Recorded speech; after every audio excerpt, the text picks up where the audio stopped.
Hello, everybody, and welcome again to another episode here with your servant JP Hightek. For those of you that are new to the channel, I want to welcome you. This is the Content Creators University. What we do here is that we connect with what we call one of the best creators and mindset professionals in the industry for them to come and teach us some few things, because this is a university. We're here to learn. We're here to listen. We're here to take note and improve ourselves, improve our camera presence, our composition, our image writing, our visuals, and everything we have going on that is going to improve our output as a content creator, a producer. That is why we're here. And today we have another professor, we call him, right? And he's going to talk to us about some awesome things, how to be confident on camera. There's some secrets to that, and he's a professional that's about to talk to us about it. Before we even talk about him and bring him on the stage, very excited to do that. Let me remind you guys, folks, this show is produced and sponsored right now by RTN Streams. Now, RTN Streams is your high-end advanced live streaming encoder solution, right? Actually, this is a decoder. For example, right now I'm using Ecamm. Ecamm is your encoder. RTN Streams will be your decoder. For example, if you want to take your live streaming to a higher new level, for example, you want to have 24 hours live broadcast uninterrupted. You need a solution like RTN Streams to do that. Or if, for example, you want to host a private webinar or seminar and you want people to pay for something private, Ecamm cannot do that, right? Because with Ecamm, you cannot embed that into a OTT platform or anything like that. You need a solution like RTN Streams in order to make that happen. So again, rtnstreams.com is the website. Go check it out for those of you that are needing that. And without further ado, let me run the sponsor ad and we'll be right back. Let's go.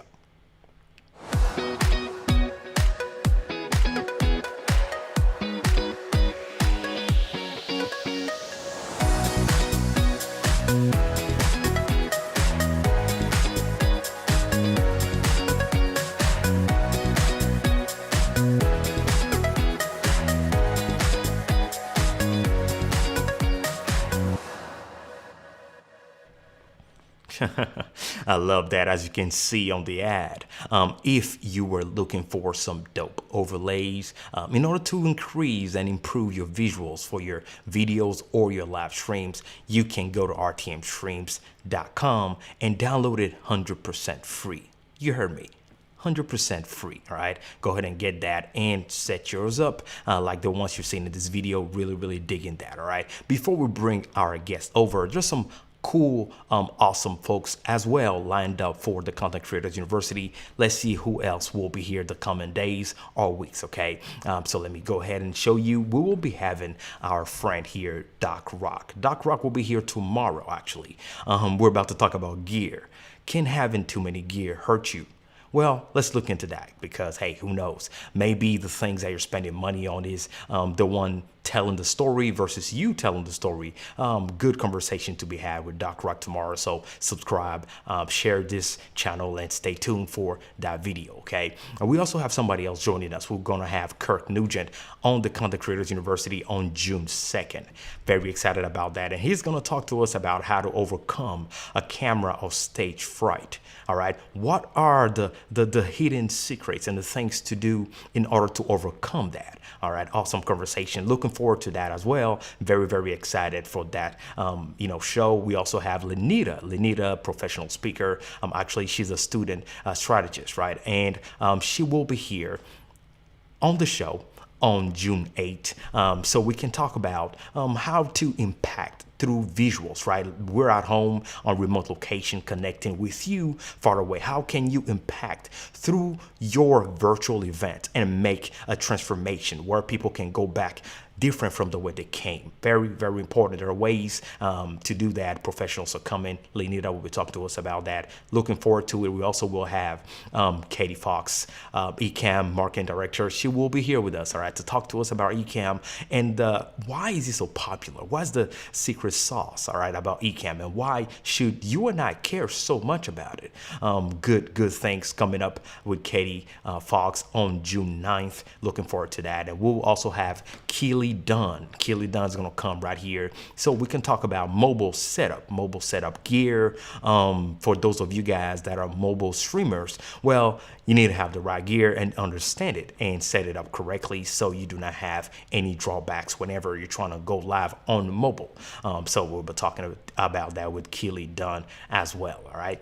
We'll also have Monty Weaver on the Content Creators University. He will be with us on June 15th. Monty will be talking to us about not only how to properly go live on Amazon, but also how to get brand deals. All right, we want to get those brand deals and improve our portfolio and monetize what we're doing. So he's going to be talking to us about that as well.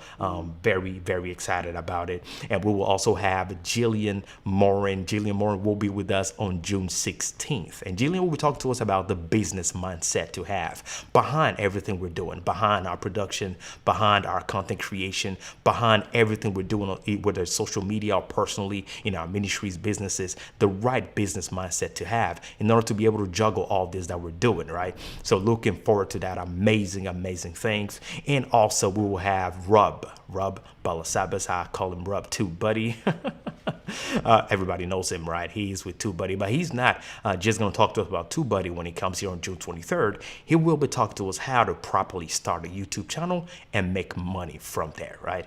Very important to understand the route where it started, right? So many YouTube channels are starting and are not having any impact. Why? What's the secret sauce? What's the right way to set everything up so that you can be a winner out of all this? So looking forward to that conversation. And guys, we have somebody in the backstage, right? On backstage, his name is RK3. Now, RK3 is a professional in the industry. He helps other companies establish curriculums, and he also is a professional when it comes down to speaking on stage, right? What is that confidence you need to establish every time when you come on stage? Is this something you prepare prior to that? Is this something that grows with you the more you're doing video presence or camera work and that develops with you? Or is there a secret to it? What exactly are we supposed to understand when it comes down to getting on stage and speaking to people? And people do not get bored, right? They pay attention to what you're saying. They're tuned in and they're interact with us, right? Creating that engagement. awesome conversation tonight. I'm about to bring him on stage. Before we do that, let me remind you one thing that is happening, folks. We have this event going on at the Hightek Works community with Kirk Nugent. We have this conference taking place this month on the 30th and the 31st. I am humbled to be one of the speakers, and as a matter of fact, Robert Kennedy III, RK3, our speaker tonight in this show, is also speaking on this event. So go ahead and grab your tickets and let's go. All right, let me go ahead without further ado bring our guest onto the stage. hey, welcome to the show. Let me mute this real quick. What? Hey, what's happening? Hold on one second. What is happening here? Can you hear me? I can hear you, yeah. Okay. Yes, sir, I can hear you. We also have the music playing. Yeah, yes, I gotta have a little bit of theme music, a little bit of energy kind of coming in the room, because I think as we're talking about confidence and camera confidence tonight, one of the things that I do is I don't enter a room expecting that the room is going to bring my energy. I bring my energy with me to that room so that, there was a speaker mentor of mine that said several years ago, when you enter a room, you got to demand that the audience come up to the energy level that you're at. Because if you're going in and allowing the audience to dictate what you are going to do or dictate the energy and the ambiance in that room, then, oh my gosh, you're in for a long night, especially depending on who came before you and what they did. Absolutely. What's going on, folks? JP? How you doing, brother? I'm doing all right, brother. Hey, guys, you see he's coming in with a fire already. First appearance on the show, he's already dropping bombs, dropping knowledge, dropping wisdom. And that's why we brought him on the stage. Yeah. That's why we brought him to the Content Creators University. Hey, RK3, you are going to be our professor today. All right, we're going to learn from you. You have a lot in your portfolio. I personally taking the time to look into your background, phenomenal things that you're doing, phenomenal conversations you're holding. But for the folks that do not know you, can you take a minute to introduce yourself to them? Oh, man. So I am Robert Kennedy III, RK3, as what the people call me. I've got two sides of my business. I've got the training company, Kinetic Communications. And in Kinetic Communications, we work with corporations and their leaders, teaching them how to present with power, how to communicate with confidence, how to deliver critical messages in a way that connects and engages with their teams, their employees. On the other side, I have the Storytellers Growth Lab, which is the branch of our company that deals with coaches, consultants, small business owners, helping them to figure out how to grab more visibility, how to connect with their audience and their customers as well through the art of storytelling. And so one of the ways that we do that is on camera as well, especially over the last year in this pandemic. Man, everything's been virtually online. So we got to figure out how to reach the people with confidence. Absolutely. Absolutely. Thanks a lot for that introduction. Before we hit the first question, let me go ahead and give a shout out to the folks that are joining us live on the show, guys. Thanks for joining in. Hey, Charles Jackson, how is it going, Charles? Hey, I appreciate you joining the live stream. I'm excited. Hey, Jermaine, what's good with you as well? Really happy that you're joining us here. For those of you that may be watching this as a replay, go ahead and put in the comment section below, what is that one thing that always is a hurdle for you to try to jump every time you need to go in front of a camera? What is that one thing that is a hurdle that you feel you always need to overcome whenever you want to go in front of a camera? All right, go ahead and put in the comment section below and let's go. Hey, how's it going, James Hicks? Appreciate you joining the stream. And Cree, thank you for the support. We're happy that you guys are joining us live right here. All right, let's dive into this. All right, RK, let's dive into this. First question for you will be, we need to understand, what exactly does it mean, camera confidence? Because there's some people, right, that say that they're pretty confident in life, in everything they do. They feel pretty confident. But when it comes down to coming in front of the camera, they say they have absolutely no confidence. So that is the question. What exactly is camera confidence, in your opinion? Yeah. So let's define that word confidence for a second. A lot of people think that confidence is this thing that you flip on and you switch off whenever you need it. So if you go back to high school, you remember that you're standing by your locker and there's the kid that comes by, and when that kid walks by, all the girls are like, oh, and they go over to that kid, and he doesn't do anything, but he's got this swagger to him, right? And you're like, my gosh, if only I could have the swag of JP. If only I could be like this, then I would be successful in school. I would be successful in life. If only I were able to be more confident, then I would be successful in life. Well, here's the thing. Confidence isn't just this state of being. It's not a switch that you turn on and off. Confidence, my definition, confidence is actions repeat. Or let me say it another way. Confidence is repetition with the expectation of success.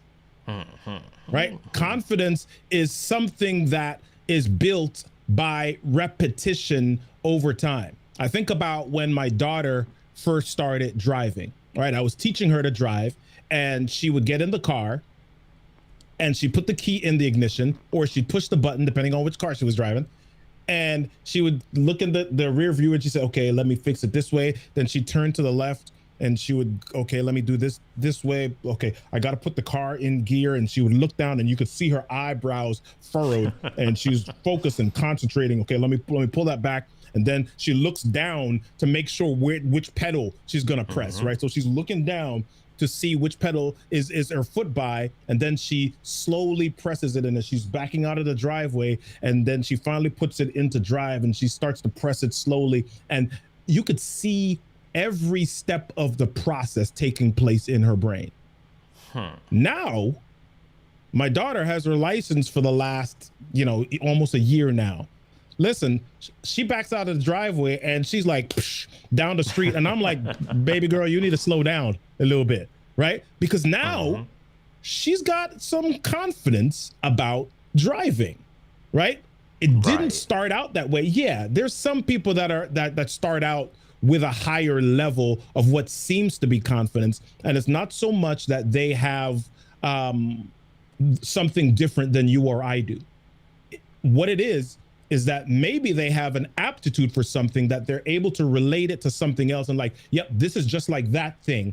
And so I can walk in with a higher level of expectation of success, right? And so that's really what confidence is. So people that seem confident in regular life and then they come on camera and they're like, oh my gosh, I don't know what to do. I don't know what to say. I feel like a bumbling idiot. Oh no, let me not do this anymore. So they do all of that because they're not used to being on camera, because they have not repeated the process of being on camera. And worse than that, when they come on camera, they don't have a structure, framework, or a system for being on camera. So when they're there, they feel like knuckleheads. They feel like, oh my gosh, I don't know what's coming next. I don't know what I'm going to say. Oh my gosh, the technology is going to mess up. Oh no, JP's going to ask me another question. Forget JP there. I'm just doing this live. I'm starting to talk and I'm rambling and I have no idea where I'm going to end up. So I don't want to do it anymore. That's good. That's good. And I want you to repeat it again because that is powerful what you're saying. I hope somebody's listening to what you just said, right? It's not just about practicing. Yes, practice makes perfect. But you just said something that it may have passed through so fast for some folks. You need to have a framework before you get in front of the camera, before you get on stage. That is that's what my intake from the first introduction about this question. That's what I'm taking back, folks. What is the framework, right? Like, how would you define that, for example, for the folks that do not get it? Yeah. So let me back up for a second. You said something. You said practice makes perfect. I want to push back on that statement just a little bit with this question. What if you're practicing the wrong thing? Good. Right? So Very true. Sometimes if you're practicing the wrong thing, it's like my son, when we were teaching him basketball, he would shoot the ball a certain way, right? He would shoot the ball with like both hands. He's like shooting it, and he gets used to doing that. And as a matter of fact, he's making a lot of his shots that way. But then he gets to like 8th grade, and the coach is like, no, you can't shoot that way. He's like, what are you talking about? The ball's going in. The coach is like, no, you can't shoot that way. He's like, what are you talking about? The ball's going in. I'm not listening to my coach. And then what happens is in a game, he goes up for a shot and he's trying to do the two-handed shot. And some kid that's a little bit bigger than him blocks the shot. And then he tries to do it again. And the same big kid blocks the shot. And the coach is like, see, if you're shooting with two hands, you can't extend and you can't control differently than when you're doing with one hand and you're using the other hand as a guide instead of pushing behind with two hands. So if you're practicing the wrong thing because you don't know what the consequence of that wrong behavior is, right? Then it's practice makes permanent. Right? So good, man. So good. Yeah. Like he said, Jermaine said that perfect practice, right, makes perfect. Not just practice, right? Perfect practice. Right. So you can be practicing just like you just said.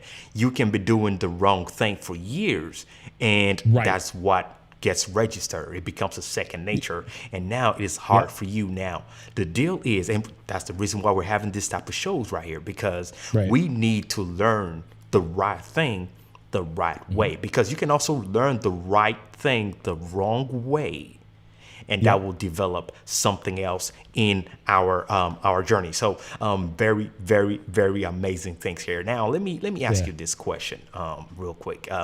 This question that I wrote down actually is, okay, we understand that we really need to practice the perfect thing and do it right.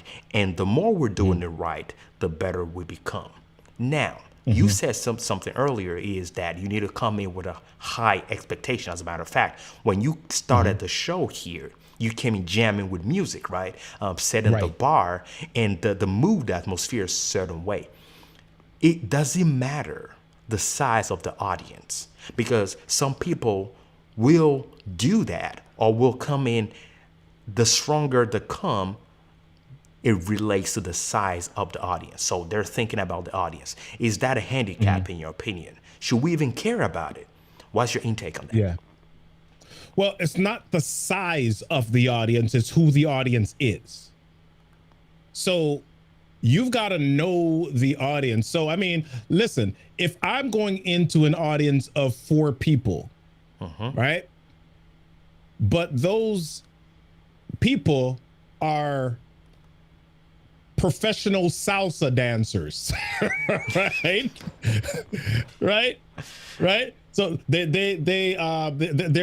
dancing and they're high energy. Then they're going to be more receptive to that energy that I bring in. If I'm going into a group of people who have been struggling with depression for the last 6 months,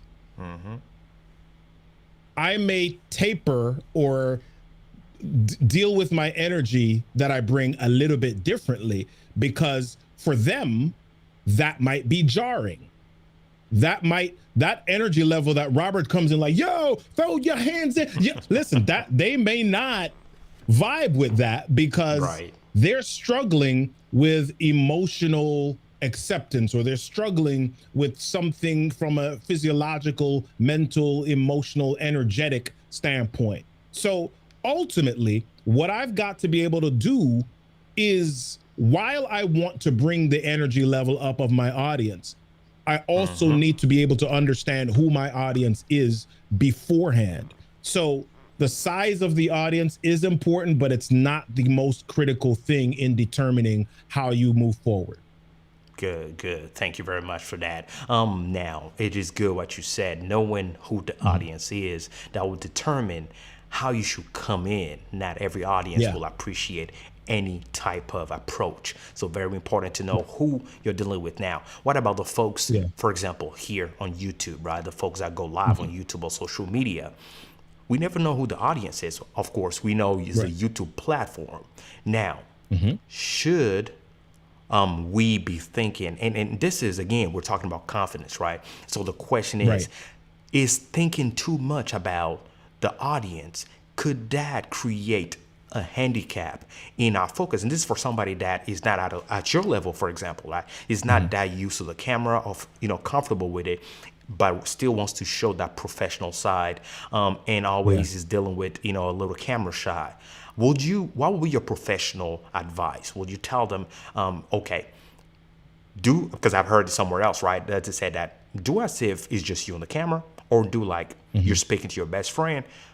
Is that something that truly works? Or what would you say about it?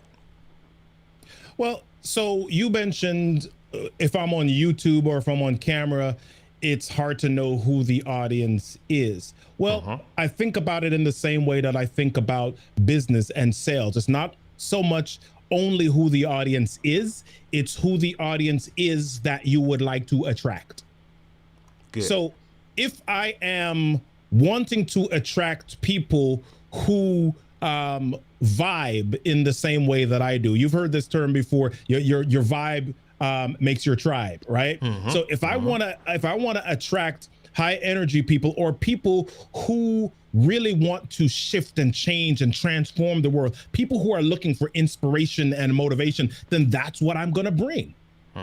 If I want to attract people who are reflective, reserved, and are people who are looking to navigate in the sereneness and the stillness of the morning, then that's what I will bring on my YouTube channel. So I don't necessarily see them.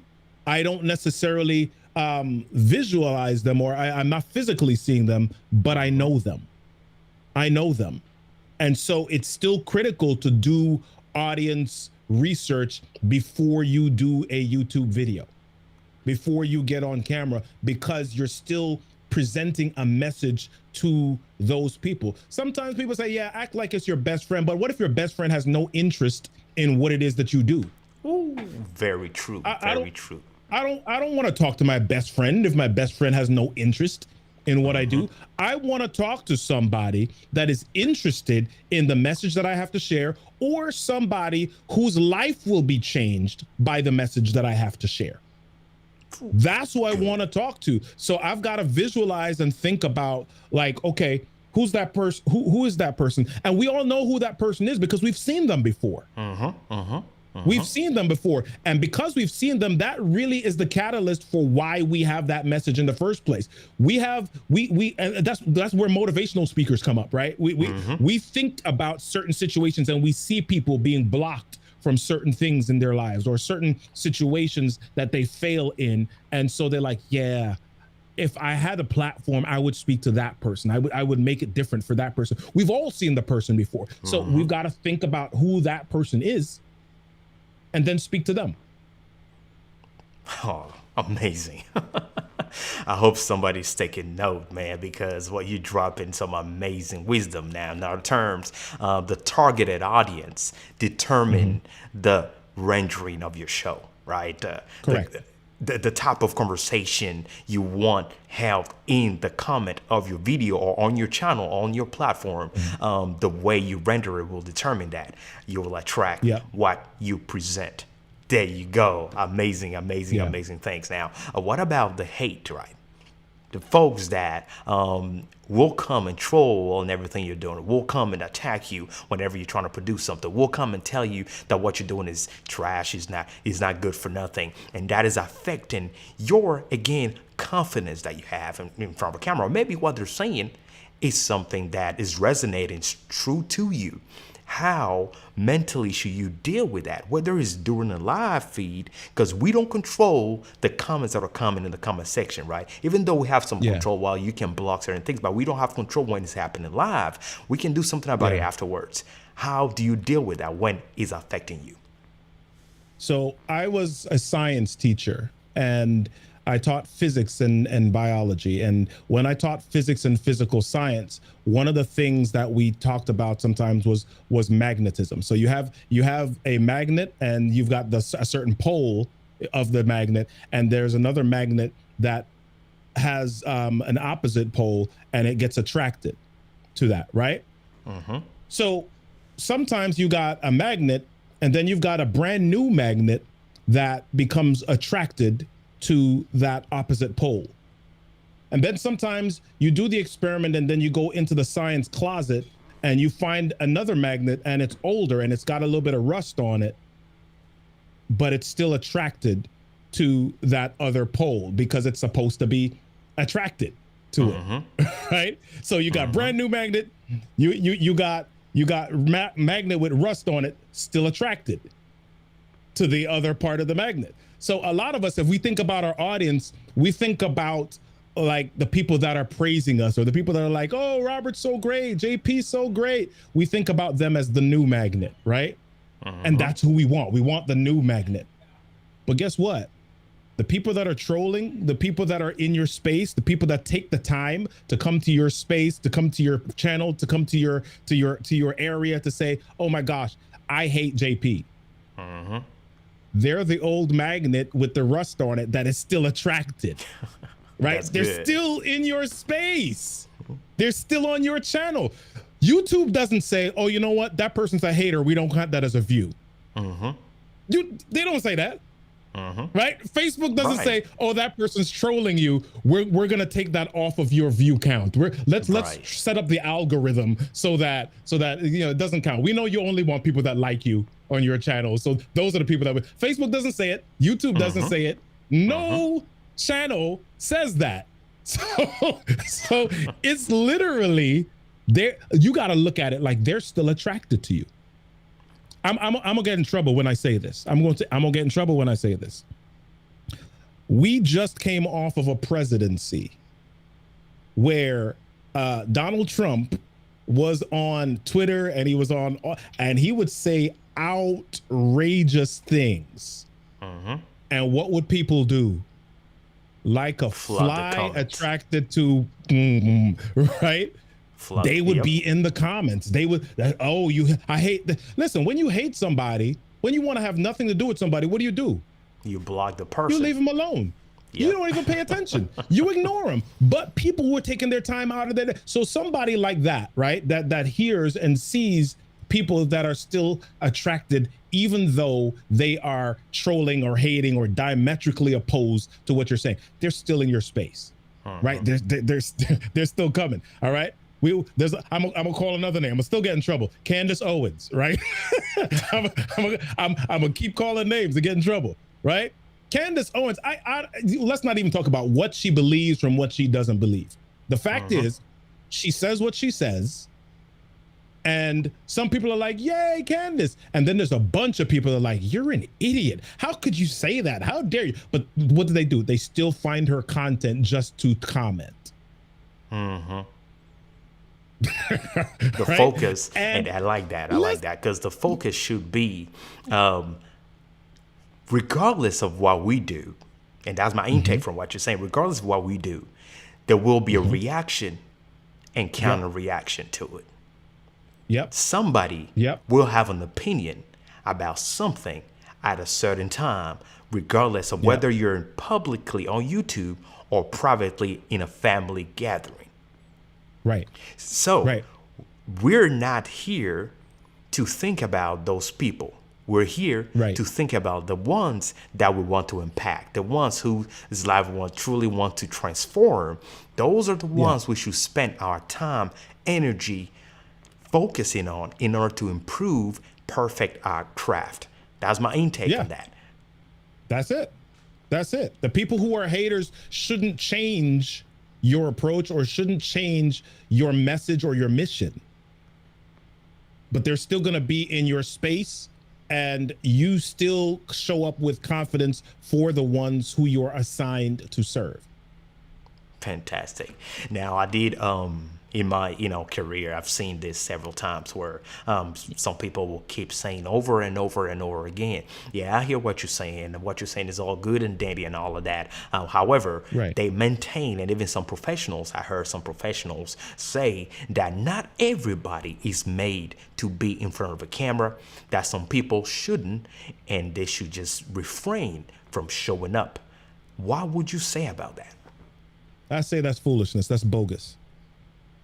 I mean, I think there are things that some people are better at than others. I think there's some skills that some people have, or there's some people that have an affinity for certain things, and so they get it a lot quicker. but Right. many things can be taught. And maybe the level of influence you have might be different, but listening to somebody saying, "Oh, you got a face for radio," right? All right, or you shouldn't be on camera. That that's like I liken that to stereotypes, prejudice, and racism. People Hmm. saying stuff that is ridiculous in order to keep you in a box and have some semblance of control or power over you. But they can't control and they cannot have power over your message. And a lot of times, when people get to the place where they're willing to utter statements like that, they're struggling to keep themselves in their space of influence. They're Hmm. scared of falling off of their pedestal. They're scared of losing audience or losing people to someone like you who maybe has a powerful enough message to topple them from their space. So don't listen to that. It's really about deciding who you are, deciding what the message is that you've been called to bring, and deciding how you can get the skills and the equipment, not just the physical equipment, but the mental, emotional Hmm. equipment as well, to be able to deliver that message most effectively. Awesome, awesome, and I like the way you put it. There is no such thing as a person made for camera. There's no such Mhm. thing as that. Anybody can be in front of a camera. Some people got more skills than others. Some people will always Yeah. be more comfortable than others. And it just Right. goes with the nature of the business, and not just Right. camera, but any type of business on this earth. Regardless of what type of Right. business you choose to do, there will be somebody that will be more skilled, more comfortable than you, or you will be better than somebody else. That doesn't mean that the other fellow on the side of you doesn't have a right to do that. As long as they're Yeah. practicing, as long as they're doing their homework, they're learning perfectly, correctly, and building out the Yeah. right attitude, they can perfectly do the same thing. And the fact that somebody may not be as good and comfortable in front of a camera doesn't mean their message is Yeah. not worthy. Doesn't mean their message shouldn't be heard. As a matter Yeah. of fact, some people will not be that great, but what they're dropping is bombs. What they're Mm. dropping is jaw dropping, and that's the Yeah. type of thing that we want now. There's We this dude named see. Richie Parker. There's a guy named Richie Parker. He Hmm. is a designer for Hendrix Motorsports. I don't know if you know who Hendrix Motorsports is, but Hendrix Motorsports, if you've heard of NASCAR, they're one of the top teams Yes. in NASCAR. Hendrix Motorsports employs Richie Parker, and Richie Parker is a designer. So that means he designs systems, he designs cars, he designs internal elements that make the cars run. And he does this on his computer at work. Here's the thing: Richie Parker has no arms. He was born without arms. And yet, Richie Parker drives an automobile to work every day, and he goes into the office and he works on a computer that's specially outfitted for him with his feet to design parts and systems and architecture for vehicles that are going 180 to 240 miles per hour for his job. Somebody probably told him when he first started out or when he was a little kid, "Hey man, you can't use computers. Hey man, you can't design cars. Hey man, you're never going to be able to work a regular job. Hey man, you're going to have to go to this special school or get these prosthetics or go or be in a special hospital for the rest of your life. That's the only way that you're going to survive." So I liken it to the same thing. People are going to tell you what you can't do, and that's got nothing to do with you. That's them projecting their insecurities and their foolishness onto you. You're powerful, you're amazing, and you just need to learn to trust yourself, trust the talents and the gifts and the perseverance that you were given, and go for it. And go for it. Do it. That's That's it. it. Off my soapbox. As simple as that. Just start it. Start Yeah. speaking, start producing, start creating, start connecting, and just Yeah. keep perfect in your craft as you go. Learn from the best in the world, just like RK3 here, our professor today, and just keep going. All right, keep doing it Yeah. and keep tweaking things as we go. Just like you just explained your daughter. I mean, she didn't know how to drive. Now she flies. Right. Right. Fantastic. Now, some folks, and I personally received that request as a question for you today, is there's some folks, right, that want to start in the public speaking business industry, right? They have something to say. They have a message. They want to contribute and be part of a conversation, but they don't know how to get started. And this, again, goes with their confidence and the presence on camera. For somebody that really wants to contribute to something like this in this sphere, and I'm asking you because you're a professional speaker and you've done this Right. tons of times over and over, what advice can you Yeah. give somebody, a humble fellow that really wants to start and have good message to share? Well, listen, I just did a YouTube video on this the other day, and it's being edited right now, and it'll launch later this week. Nice. Once you're clear on what it is that you want to share with the world, we go back to the idea of confidence that I talked about, and it simply is repetition. Where can you put yourself in position to repeat that message? Where can you put yourself in position to do what you need to do from a speaking perspective and get feedback on that, so that you can know what it is that you need to say, or how you need to position, or how you need to phrase certain things? One of the suggestions that I have for people is, listen, if you're looking to become a better speaker and learn a little bit more, start out with something like Toastmasters. You can go to toastmasters.org and find a Toastmasters club in just about every town, right? Start in Toastmasters or something of that nature, a speaking group, so that you can fine tune and hone the art of public speaking. After you have done that, then you can begin to start looking into the business of public speaking. And there are different organizations that help you do that. I'm a part of the National Speakers Association. They teach us the business of public speaking. There are other speaking associations, not just in the United States, but worldwide. The Global Speakers Federation. You can begin to look at that. You can connect with Kiwanis clubs or Lions clubs or churches or schools. Ask to speak for a career day. You can just, it's just really now a matter of you deciding, once you have honed the skill, or you put yourself in place to practice, now asking who needs to hear this message, and then speaking to those people. Because I'm sure if you went on LinkedIn and you looked up all your connections, all your friends and all your family, you got people that are at schools, you got people that are at churches, you got people that are in organizations.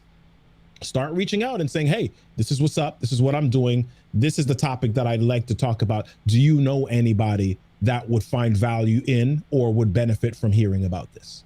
Good. Fantastic. Just start putting yourself out there. Fantastic.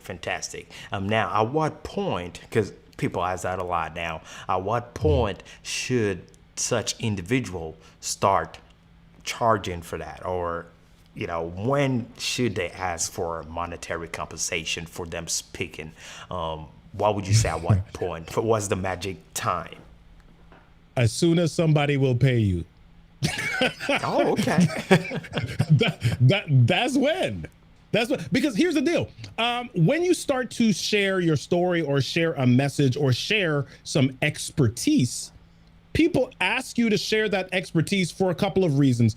Either people don't know certain things, or people need to be reminded about certain things. That is something that is of value to them. If it wasn't of value, they wouldn't ask you to do it. Right. And so if once you begin to value yourself, once you begin to value your time, that's when you ask people to pay for it. That's when you say, what's your budget for this? Right? So now I don't always ask now what the budget is. People ask me, what's my fee? I say what the fee is. Right? After I say the fee, I may ask them what the budget is. If I see that their face is like, oh my gosh, right? Then I may say, okay, what's your budget? And when they say what their budget is, if it's less than what my fee is, that doesn't mean that I say, okay, I'll do it for that much and give the same. I'll say, okay, no, well, that's your budget. Cool. Here's what I can do for that. Right. Right. So it's not the same thing. You're not getting the value of the number that I quoted you, or you're not getting the same exact product or service of the number that I quoted you. That number is specifically related to something else. If you want to spend less, then you're not going to necessarily get less. You're just going to get something different. That is not at that particular value level. So when do you start asking people? As soon as they will pay you. As simple as that. As soon as somebody is offering to pay, don't turn it down. They'll say, I'm not at a professional level yet. Not that they're offering to pay. Not that they're offering. That's the trap that a lot of people get into. They're kind of like, well, nobody's offered to pay me yet, and so they feel unworthy. No, you gotta be able to ask the question. Somebody says, hey, can you come speak for this? Yeah, I can. What's your budget for it?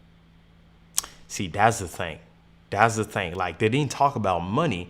They simply invited you to come and speak without mentioning any monetary composition. But you're questioning, you're asking, hey, what's the budget for this? Yep. Very comfortable because like you said, and that's where it goes back to confidence, like you just said, they are inviting you to speak for a reason. Yeah. Regardless of what the reason is, they are the one inviting you. That means you have something to add, something to say. And even if they're not the one inviting you, because sometimes, especially in the beginning, they may not know what your expertise is or what you speak about. You might be asking them to come speak. True. So you can still say, hey, here's what my topic is. Here's what I speak about. Do you guys have a budget for this? Right? So you've also got to be comfortable with, or willing or courageous enough to invite yourself and ask for yourself to be paid as well. Right? Right. So, because here's what happens. People talk to each other. I remember one time I had, I spoke for an organization and they said, hey, we can't do that number. Can you do half of it? And I said, okay, I'll do it for half of it. I spoke with another organization that was asking me to speak maybe a couple of months later, and they asked me what my rate was, and I said it, and they were like, well, no, we heard your rate was X.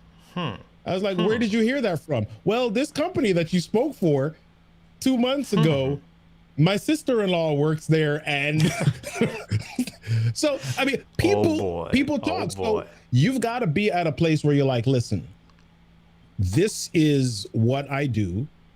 This is not just, and it's not even that it's what you do full time. It's just that it's what you do, and it has value. There's a value trade-off. There's a value trade-off.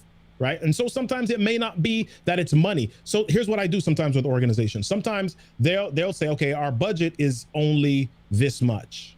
And you ask for this much. And I'll give some numbers. You asked for 3,500 and our budget is only 2,000. I'll say, OK, cool.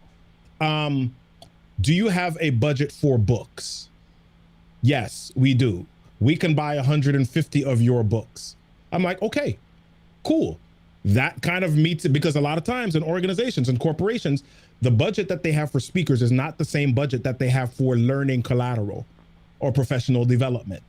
Right. So they're like able to pull money from other places. Sometimes. Yeah. So you've got to be able to kind of realize some of those things. Or sometimes they'll say, OK, you 3,500, our budget is on, we can only do 2,000. I'm like, OK, cool. I'm rebranding this year. Here's what I need for you to do.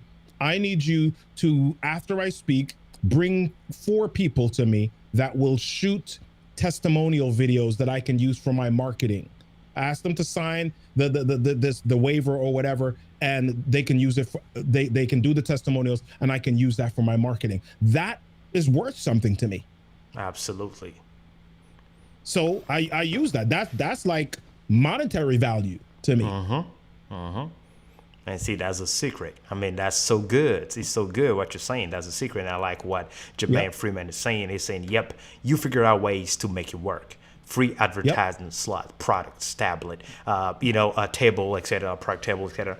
And that is what it is. Think outside the box, right? Yep. When saying being, getting something back, monetization is not only about physical cash or the Right. traditional money. It's about value exchange. What can you get as a value for you, because you're also giving value back to them, and Yeah. everybody gets out of Yep. there happy, and it's done. Now, here at Content Creators University, we always want to take a look at the tech behind the man, the tech behind the expert, right? Now, tell Yeah. us a little bit what you're using to look so dope, right? First of all, what microphone are you using, and what camera and lens setup you have? So I think, like yourself, I'm a part of the Ecamm community and the Let's Get Live community with Doc Rock and a lot of amazing people. And in February of 2020, my setup looked nowhere as close to, to what it is right now, right? So yeah, over the course of the year, and the funny thing is, I was still ahead of a lot of my colleagues, even though I had like a Oh really wow. simple setup. Um, but right now, my current setup is I've got a Shure SM7B. That's what I'm using for my microphone with an inner gear arm, if you want to know what the boom arm is. Uh, um, and that is running into a cloud lifter and a DBX 286 for some of Nice. the processing that gets you, a little bit of the radio depth, etc. My audio interface is Focusrite Scarlett 2i2 third generation. What else is there? Cameras you're asking about as Yes, well. your camera and lens I've combination. Okay, so my main camera here is a Panasonic Lumix G7 with a Sigma 16 millimeter f1.4 lens on it. Yeah, so a And fast lens. You have a side shot. Earlier, you were yeah, showing it during the so there's countdown. There we this one go. is also a G7, a Panasonic Lumix G7, and this one has, I believe, it's a 20 millimeter f1.8 lens on it. Oh, Yeah, nice. yeah, this one's a Nice. 20 millimeter lens. And So let's talk about the engine powering your. I know you're using a Ecamm to do your streams, but what I'm talking about the hardware and engine. What computer set? Do you have an M1 or Intel? What are you using? Do you have a back camera that can show us your studio a little bit snippet? yeah, so this camera, I mean, you're not gonna see every single thing, but this is kind of um, so this is a small, it's not a big space. It's about Mm-hmm. 100 square feet, like a 10 by 11, right? So Mm-hmm. I've got two computers that are kind of running in tandem. So this stuff here, this is like my streaming monitor or my streaming computer. So this stuff is where I do Ecamm, I do my Zoom, I do all of that stuff. And that Okay. is powered by my M1 Mini 16 gigabyte. This Okay. computer here is a mini as well. It's a 32 gigabyte Intel powered, and that powers this monitor that you're looking at, but it also powers this screen that is behind me here, right? So Okay. can literally, I use that screen a lot of times for just kind of subtle branding. Um, okay, what just happened? I just got, what's that little mark on the screen? The little white mark. Oh, okay. Yeah, there was. Right. I Okay. saw it. I Yeah, saw sorry. it as I got well. distracted. Right. You Yeah. good. So, so for example, I mean, if I want to switch, you know, different things on the screen. Sometimes I'm a PK, my dad's a pastor, and Hmm. sometimes I'll speak for his church or other churches, and I'll put like a sermon title or whatever Now let me on the ask you though. screen Let me for, ask you real quick. yeah. How are you? Is it via NDI or how are you doing that? How are you Mm-mm. sending the feed to the TV? Well, that's literally because remember that's a separate computer. So that's a separate Okay. computer running PowerPoint, and I literally have a one of those gold tipped like 25-foot, HDMI. 40-foot HDMI cables that runs around the floor of the office to go back to that one. So And you got yeah, it on so I the mean what type of stand is that? It's not that I a forgot the name of it, but it's like a rolling stand. This okay. is that's an LG 32-inch in the back. Okay. So yeah, That's pretty dope, yeah. man. You have a dope studio now on your wall. Is that a Uh-huh. real wall or is that those like paper decoration type? It looks cool. so So so that is a photography backdrop. I saw someone at the beginning or no well, end of 2019. I was on a Zoom call and I saw someone that had like a little wood in their background, and I was like, oh, that's like a log cabinet, looks pretty cool. And mhm. so they were like, no, it's a square, it's like a 6x6 square. So I was like, oh, okay, cool. And so I went on Amazon and I was just looking up photography backdrops, and I just, I found the ones that I wanted, and I liked it because of the dark contrast that it provided for me. Right. Other people get a background that it's lighter colored, it looks like an office, or it looks like a house with a big window in the background. And I liked because of my skin tone, I was looking for something that provided a contrast, and that's kind of why I light myself a certain way as well, because it provides the contrast, and like the shadowing on this side provides a little Mhm. bit more of a cinematic look. So if I turn on so I've got my key light here, but if I turn on my fill light, you kind of Mhm. see it differently. It's Yes. brighter, It but it's is. not Right. the character that I want. So, I typically keep that off unless I'm on this camera over here, and then To I'll light turn your that on to face. give me, yeah, Right. yeah.